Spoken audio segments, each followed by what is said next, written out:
Senator. Joining me today is my nephew, Luke Cooper, and he brought along his parents with him, my sister Liesl and her husband, Tim. And I also have two friends that I met my first day in law school back in 1987, Judy Kim and Dawn Sidney.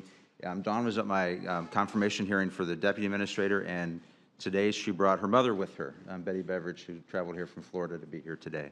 So I want to thank all of them for coming today. Thank you. Thank you and welcome. Good morning, Mr. Chairman, Ranking Member Carper, and members of the committee. And thank you, Senator Inhofe, for the introduction. I'm honored and grateful that President Trump has nominated me for the position of Administrator. Please restore order. The officers, please restore order in the committee room.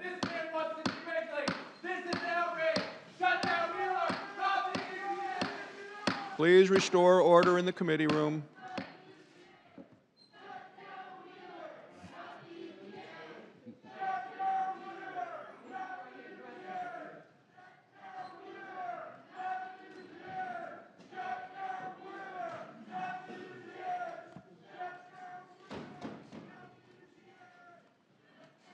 Please proceed.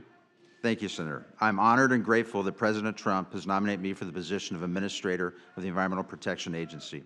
There is no more important responsibility than protecting human health and the environment.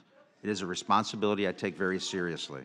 Since becoming the acting administrator, I have focused our efforts on providing greater certainty to the American public, certainty in our EPA programs, certainty to the states, tribes, and local governments, and certainty in how we communicate risk. Personally, I've also worked to provide more certainty to Congress.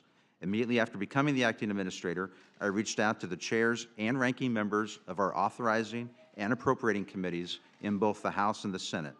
I have met in person or by phone with many of you on specific issues of concern, and I will always make myself available.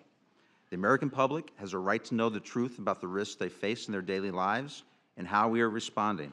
It is our responsibility to explain it to them clearly and consistently. This includes recognizing the progress we have made as a nation and where more progress still needs to be made. From 1970 to 2017, U.S. criteria air pollution fell by 73%, while the economy grew over 260%, and we are ranked #1 in the world for access to safe drinking water. In addition, in 2018, we finalized 13 major deregulatory actions, saving Americans roughly $1.8 billion in regulatory costs. Yet there are Americans who have not shared in this progress. It is these Americans that President Trump and his administration are focused on. Could the nominee suspend for a second? I ask the officers to please keep the doors closed so that the nominee will not be disrupted additionally. Thank you. It is these Americans that President Trump and his administration are focused on. Americans without access to safe drinking water or Americans living on or near hazardous sites, often unaware of the health risks that they and their families face. Many of these sites have languished for years, even decades. How can these Americans prosper if they cannot live, learn, or work in healthy environments? The answer is simple: they cannot. President Trump understands this, and that is why he is focused on putting Americans first. The Superfund program is a perfect example. In fiscal year 2018, EPA deleted all or part of 22 sites from the national priorities list, the largest number of deletions in 1 year since fiscal year 2005. And we are in the process of cleaning up some of the nation's largest, most complex sites and returning them to productive use. This past summer, I visited the Anaconda and Butte sites in Montana, the first visit to both sites by the head of EPA in nearly 20 years. We are finalizing cleanup plans that will return these lands to productive use, an action which has literally been stymied for decades. This past September, EPA issued a record of decision requiring removal of the worst contaminated sediment, including mercury and PCBs, at the Berries Creek site in New Jersey. At the U.S. smelter and lead refinery site in East Chicago, we were able to issue a proposed $25 million cleanup plan that will address lead-contaminated soil in Zone 1 of the site. We've also made safe drinking water a priority as well. In May of 2018, we convened the first ever National Leadership Summit to help states address the emerging risks associated with PFAS. We also hosted a series of visits in communities directly impacted by PFAS. Using information from these events and other public input, we will release a PFAS management plan in the very near future. We're also taking important actions to protect our children from the dangers of lead exposure.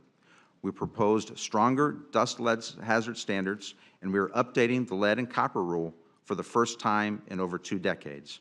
These actions and more are detailed in the new Federal Lead Action Plan announced in December.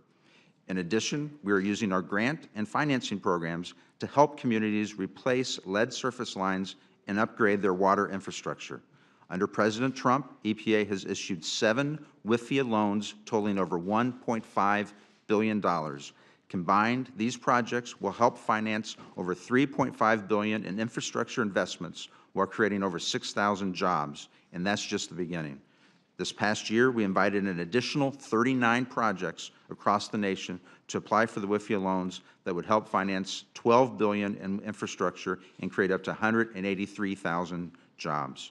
On the air side, we have launched common sense reforms, such as the Cleaner Trucks Initiative.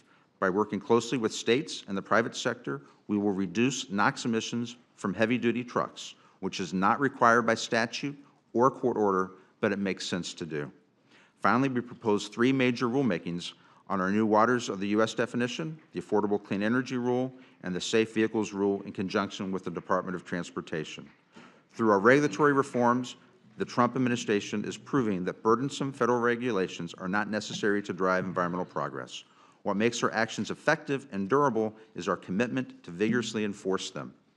In fiscal year 2018, EPA enforcement actions required the treatment, disposal, or elimination of 809 million pounds of pollutants and waste, almost twice as much compared to 2017. We also entered into the largest settlement in the history of the enforcement of the Risk Management Program, with the responsible parties spending $150 million on major safety improvements. I am proud of our accomplishments, and I know that none of it would be possible without our talented and dedicated EPA career staff. Just last week, EPA and the Department of Justice announced a $490 million settlement with Fiat Chrysler for cheating U.S. emission standards. For 3 years, Fiat Chrysler told us that their vehicles were compliant, yet it was EPA engineers in Ann Arbor that caught them cheating.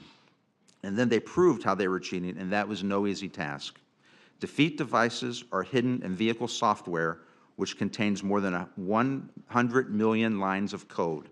To give you an idea of what the EPA staff had to deal with, an F-22 fighter jet has less than 2 million lines of code, and a Boeing 787 has around 14 million lines. So I am proud and grateful for our talented career staff that were able to detect and expose these defeat devices. This is just one of the many examples of the expertise that our career staff bring to the agency, and is just one of the many reasons that I miss our furloughed employees and look forward to getting them back to work as soon as possible. Thanks to the hardworking public servants, pollution is on the decline. Our focus now is to accelerate its decline, particularly in communities where it poses the most immediate and lasting harm. Thank you for your time. I look forward to answering your questions.